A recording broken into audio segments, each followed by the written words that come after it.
සාදරයෙන් පිළිගන්නවා template app YouTube channel එකට. මේකතු වෙන්නේ ටෙම්ප්ලේට් ඇප් එක අලුත් වීඩියෝස් එක්ක.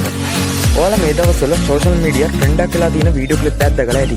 අපි බලමු මේ සෝෂල් මීඩියා ට්‍රෙන්ඩ් එකක් වෙලා තියෙන වීඩියෝ ක්ලිප් එක හදන හැටි.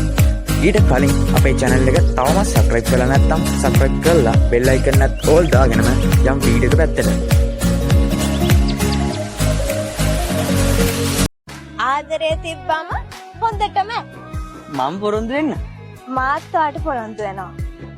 මම මැරෙනකම්ම ඔයාව දාලා යන්නේ නැහැ කියලා. පොරොන්දුවක් මේක මගේ වෙනස් නොවන කිසිදාක දුරස්සුනත් ඩවුන්ලෝඩ් කරගන්න වීඩියෝ එකක් කරලා දාලා තියෙනවා WhatsApp channel එකට.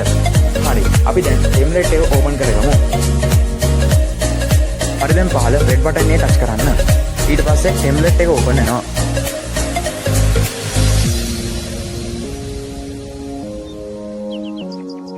ඔයාලා දැන් ටෙම්ප්ලේට් එක ඕපන් වෙනවා. ටෙම්ප්ලේට් එක ඕපන් වුණාට පස්සේ use template දීලා ඔයාලට අවශ්‍ය ෆොටෝ ටික සිලෙක්ට් කරගන්න. දැන් ඔයාලට අවශ්‍ය ෆොටෝ ටික සිලෙක්ට් කරගත්තට පස්සේ පහළ next බටන් එක ටච් කරන්න.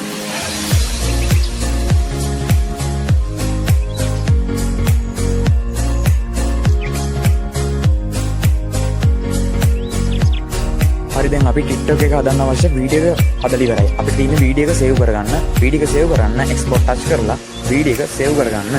තව සම්පූර්ණ වීඩියෝ එක හදලා ඉවර නැහැ. අපිට තව තියෙනවා මේකට audio clip එක add කරගන්න. හරි දැන් වීඩියෝ එක සේව් වුණාට පස්සේ VN application එක open කරගන්න.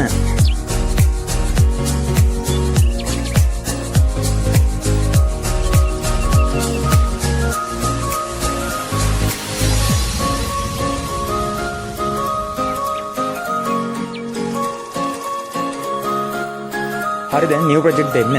ඔයාලා සේව් කරගත්ත වීඩියෝ ක්ලිප් එක දැන් ඇඩ් කරගන්න. ඇඩ් කරගත්තට පස්සේ පහළ next button එක ටච් කරන්න. හරි දැන් වීඩියෝ එකේ sound mute කරන්න. ඔයාලා music icon එක ටච් කරන්න. ඔයාලට මම අවශ්‍ය වීඩියෝ track එකේ link එක පහළ description එකේ අපේ page එකට දාලා තියෙනවා. ඔයාලා ඒකෙන් download කරගෙන set වෙන්න. හරි දැන් මම ඒ download කරගත්ත audio clip එක ඇඩ් කරගන්නවා. හරි දැන් වීඩියෝ එක ගන්න ඔඩියෝ ට්‍රැක් එක හදාගන්න. හරි අපි දැන් සම්පූර්ණ වීඩියෝ එක හදලා ඉවරයි. අපි බලමු මේ වීඩියෝ එක සේව් කරගන්න. වෙනද වගේම එක්ස්පෝර්ට් ටච් කරලා වීඩියෝ එක සේව් කරගන්න. ඔයාලට මේ වගේ අලුත් වීඩියෝ බලන්න කැමති නම් අපේ channel එක තවම subscribe කරලා නැත්නම් subscribe කරලා bell icon එක all දාලා set වෙන්න. හැමෝටම thank you.